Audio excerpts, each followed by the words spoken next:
Oke, hari ini kita akan menuju ke salah satu tempat yang menarik yang ada di Pulau Tengah, tepatnya di Desa Lawi Melang, yaitu Telago Mentar atau Sumur Putih yang namanya diabadikan menjadi salah satu nama dusun di Pulau Tengah di Desa Lawi Melang tepatnya, yaitu Dusun Telago Mentar. Kita akan lihat apakah namanya sesuai dengan kondisinya yaitu putih. Kita akan menuju ke sana.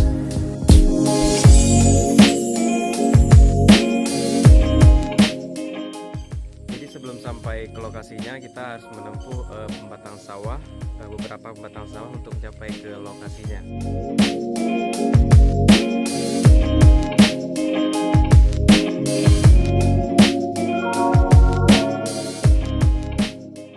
Oke, setelah berjalan sekitar 2 atau 30 meter dari pinggiran sawah tadi, kita sudah sampai di dekat tempat yang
juga memiliki lahan tempat sumur tadi, juga memiliki